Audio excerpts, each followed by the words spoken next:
大家好，欢迎来到老蔡的田园。夏天温度高，土地呢容易干旱，需要经常浇水。那么今天呢，老蔡来分享一个妙招，可以节水降温，而且减少杂草。用了它呢，好处非常多。那么究竟它是什么呢？今天我就带大家来寻找它。现在我们来到郊外的一个农场，这里呢除了很多蔬菜果果卖之外，还有我想买的它，那就是秸秆。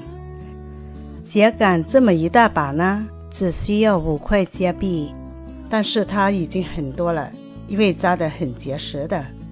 这秸秆对于我们种植有什么好处，又是如何为我们省钱呢？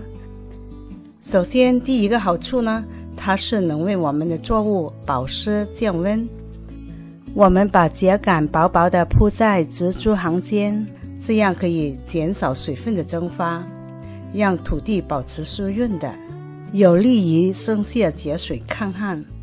还有呢，在夏天阳光非常猛烈，它会直接的照射在土地上，地面的温度呢就很容易超过35度了。覆盖秸秆后，秸秆呢可以阻挡阳光的直射，地表温度就明显的下降了，一般呢可以降低5到10度。秸秆比较疏松，所以它显得通风透气的。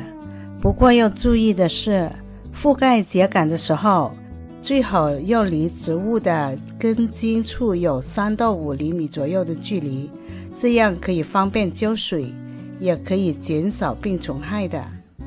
第二个好处就是防止水土流失，特别是对于有坡度的土地。在下雨天，秸秆有效地减少地面的径流，也会减少土地的流失，增加土壤保水储水的能力。第三个好处就是抑制杂草。覆盖了秸秆后，杂草呢得不到阳光的照射，也无法生长了，这样就会减少了除草的劳动。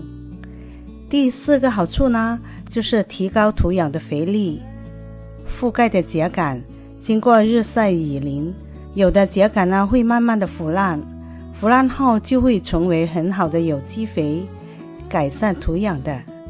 没有腐烂的秸秆以后也可以翻耕到土中，能增加土壤的腐殖质，增进土壤的肥力。第5个好处就是防止土壤板夹。覆盖了秸秆后，土壤的通透性可以长期的处于良好的状态，有利于黄瓜、南瓜、冬瓜这些作物的根系向四周伸展的，这样就扩大了水肥吸收的范围，增加产量。说到南瓜，它的藤蔓是爬地的话，如果爬到水泥地面，我们可以利用这些秸秆铺在地面，垫着它的藤蔓，这样可以避免水泥地出现的热量灼伤它了。其实这些秸秆呢，跟很多爱种花的朋友铺设一些木屑、树皮屑还有松针这些覆盖物的道理是一样的。买一包这些覆盖物呢也不便宜，我觉得买一把秸秆更合算，因为可以覆盖更多的地方。如果你不想买的话，我们平时剪下来的草晒干后也可以利用它做覆盖物的，不过尽量不要等到草地上的草结籽了才剪，不然就把草种子撒到种植地里了。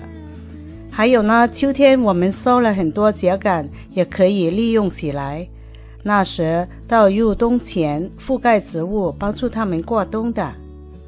覆盖秸秆很简单，能使菜地杂草越来越少，蚯蚓呢越来越多，土壤越来越肥。这就是今天的分享，谢谢你的观看，我们下次再见。